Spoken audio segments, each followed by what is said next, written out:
10 ilmuwan telah bekerja sama untuk menciptakan kotak terkeras di dunia. Mereka memasukkan panduan bertahan hidup dan kunci transparan di dalamnya. Kemudian atur waktunya. Biarkan kotak terbuka secara otomatis setelah 200 tahun. Sejak kiamat terjadi. Sisanya yang selamat semuanya pindah ke bawah tanah untuk hidup. Sumber daya di bawah ini mungkin cukup untuk membuat mereka tetap hidup selama 200 tahun. Para ilmuwan menghitung itu. Setelah 200 tahun, bumi dapat dikembalikan ke keadaan semula. Dan kotak ini adalah untuk memandu para penyintas kembali ke permukaan. Ini adalah kunci kelangsungan hidup manusia. Dan seperti itu, kotak ini telah diserahkan kepada banyak wali kota. Dari hidup ke hidup. Sampai 153 tahun kemudian suatu hari nanti, wali kota saat itu meninggal mendadak. Jadi kotak itu juga terkubur. Dan apa yang tersembunyi di dalam kotak juga selamanya terlupakan. 200 tahun telah berlalu begitu cepat. Waktu di kotak juga sudah selesai menghitung mundur. Tapi orang-orang sekarang tidak ada yang tahu kegunaan kotak itu. Selanjutnya, semua warga negara lahir dari bumi. Mereka benar-benar tidak tahu tentang kehidupan mereka sebelumnya di bumi. Setelah 200 tahun hidup di tanah, sumber daya bawah tanah secara bertahap habis. Sumber makanan semakin berkurang. Pemadaman listrik semakin sering terjadi. Lulusan baru Dun Hero selalu ingin memasuki pusat kendali kota bawah tanah untuk perawatan genset. Namun, tidak mungkin bagi setiap penduduk untuk memutuskan pekerjaannya sendiri. Dan yang menentukan pekerjaan mereka adalah melalui undian.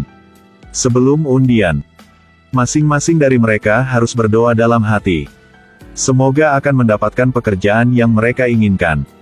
Tak disangka setelah undian usai, Dun mendapat pekerjaan pos lagi. Pekerjaan yang sangat membosankan. Tentu saja dia tidak ingin melakukannya sepanjang hidup. Jadi dia diam-diam menukar miliknya dengan teman sekelasnya Lina. Menjadi tukang ledeng. Lina juga menjadi sukarelawan sekarang. Karena dia sudah lama ingin menjadi tukang pos.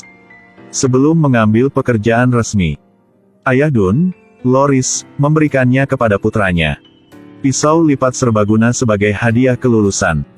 Selesai sarapan. Di bawah bimbingan profesor. Kenakan alat pelindung yang tepat dan masuk ke area kerja. Tapi tak terduga, pekerjaan tukang ledeng ini lebih hambar daripada pengiriman surat. Kemudian Don mencuri peta profesor. Kemudian ikuti peta untuk melakukan tur di sekitar pipa kota. Sebuah jalan telah disembunyikan di peta. Dun menemukan kamar dengan nomor 351. Kamar ini juga terkunci. Tidak tahu harus berbuat apa. Pada saat ini, kota kehilangan kekuatan lagi. Dun saat ini sedang dievakuasi sesuai dengan instruksi. Kemudian secara tidak sengaja menemukan generator kota. Menurut kata-kata pengrajin, generator ini akan pensiun. Sudah mencapai titik di mana tidak bisa diperbaiki lagi. Pada saat itu, sementara Lina sedang mengantarkan surat kepada wali kota. Lihatlah potret mantan wali kota. Dia menemukan bahwa kotak di tangan mereka sangat familiar. Setelah pulang, dia mengaduk-aduk lemari dan mengeluarkan kotak itu. Kemudian ambil selembar perkamen dan kartu transparan. Tapi sayangnya, perkamen telah membusuk. Banyak surat telah hilang tanpa bisa dikenali. Dan kebetulan, ketika Lina membawa adiknya ke dokter gigi, ditemukan di mulutnya ada gulungan. Ternyata bagian perkamen yang hilang itu dimakan oleh saudara perempuan. Setelah menerima dan memasukkan kembali informasi yang hilang, Lina mengambil kertas itu dan menunjukkannya pada Dun. Tidak tahu apa gunanya kertas ini. Tapi ketika saya membaca kata pipa di dalamnya, pada saat ini, Dun langsung teringat kamar 351. Dia kemudian membawa Lina ke ruangan itu. Tepat ketika Dun mencoba mencari cara untuk membuka pintu, seekor tahi lalat besar membuat mereka takut sekali. Setelah 200 tahun evolusi, banyak makhluk di bumi telah bermutasi. Tubuhnya juga besar dan telah meningkat puluhan kali. Melihat situasinya tidak baik, mereka berdua dengan cepat memanjat pipa ke ruang penyimpanan. Cepat!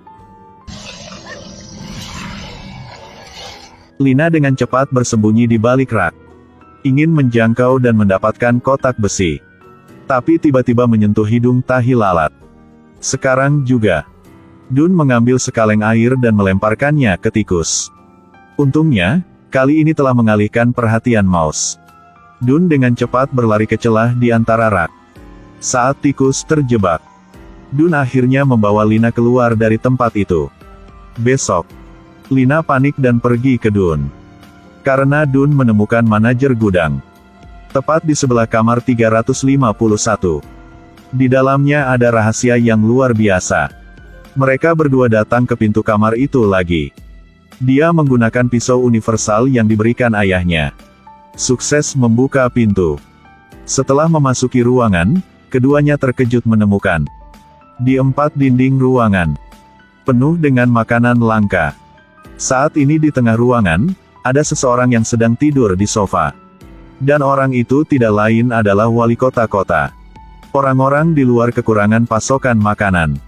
Dan dia di sini menikmati dirinya sendiri.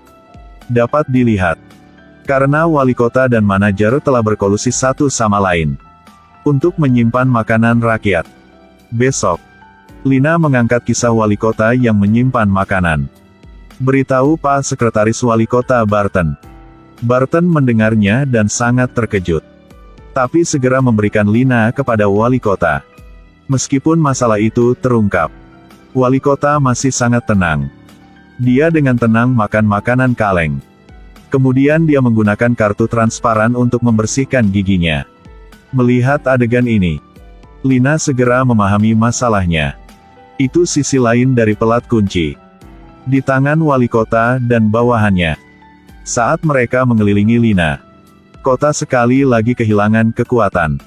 Ambil kesempatan. Lina melompat ke meja tempat wali kota menyembunyikan kartu. Lalu lompat keluar jendela. Bawahan wali kota dengan cepat mengejar. Untungnya di saat itu, Ayah Dun menghalangi mereka. Lalu berpura-pura gila. Bantu Lina memanfaatkan waktu pelariannya. Pak Wali Kota tahu plotnya telah terungkap. Tapi bersikaplah seperti tidak terjadi apa-apa. Dan dorong orang-orang untuk bernyanyi dan menari. Membangun citra wali kota yang baik dan lembut. Pada saat ini, Lina menyatu dengan kerumunan. Dia memanggil saudara perempuannya untuk berlari. Lalu, Dun bersama Lina. Mereka menyatukan kedua sisi pelat kunci. Menemukan tanda pada kunci itu. Rupanya terlihat di ruang kontrol pipa. Mereka bertiga berlari ke sana. Tapi saya tidak bisa melihat jalan rahasia. Lina melihat peta di perkamen dengan hati-hati. Rupanya pipa kota. Dan sesuai dengan tanda di kertas ini. Ini menunjuk ke rak sarung tangan di sana. Dun berlari ke arah itu dan mencari. Gantungan itu perlahan terbuka. Kemudian sebuah perahu kecil secara bertahap muncul. Ikuti instruksi dari perkamen. Keduanya mulai memutar katup. Setelah itu, sesuatu di dalam ruangan telah diaktifkan. Rak-rak itu mulai bergerak. Mereka secara bertahap bergerak keluar. Kemudian berkumpul di aula. Pintu kamar perlahan terbuka. Rak meluncur ke bawah. Setelah meluncur melalui lantai demi lantai.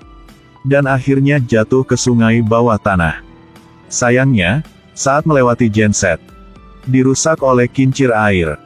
Melihat adegan ini, mungkin perkamen itu maksudnya hanya ingin menyuruh mereka duduk di rak itu untuk keluar.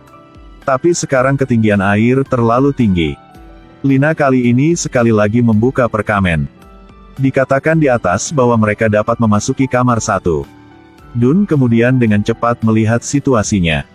Dia segera menemukan bahwa kamar nomor 1 adalah ruang kontrol.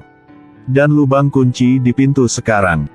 Untungnya pas dengan kunci transparan itu. Setelah masuk ke dalam, di dalamnya ada semua saklar kendali kota ini. Dun mengikuti instruksi di atas kertas. Kemudian dia mematikan generator satu persatu. Tidak menyangka, perangkat ini sudah lama tidak diservis. Itu tidak berputar selama beberapa putaran dan mulai meledak. Tekanan air tidak stabil. Kemudian ikuti pipa yang mengalir masuk. Untungnya pada saat yang penting, Dun muncul sekarang. Setelah beberapa saat mencoba memperbaiki, kincir air juga kembali normal. Kemudian dia menyesuaikan kincir air dan menciptakan arah air. Bantu mereka bertiga sukses mengikuti aliran air yang keluar, melayang di sepanjang sungai. Perahu berhenti di dasar tangga. Mereka mengikuti instruksi. Kemudian ikuti tangga itu ke atas. Akhirnya naik tangga dan keluar. Melihat dunia di luar kegelapan yang gelap gulita. Lina dan Dun dipenuhi dengan kekecewaan sekarang. Mereka belum pernah melihat dunia luar sebelumnya. Jadi saya tidak tahu bahwa ada pembagian siang dan malam di bumi ini. Tapi setelah mereka tertidur, mereka bangun saat matahari mulai terbit. Mereka bertiga melihat keindahan yang sangat indah. Kemudian mereka melemparkan lembar instruksi. Masuki lubang untuk dibawa ke kota bawah tanah. Ayah Dun bisa melihatnya sekarang. Sangat cepat membimbing orang. Pimpin semua orang ke permukaan. Semua bahaya di bawah kota akhirnya telah ditangani.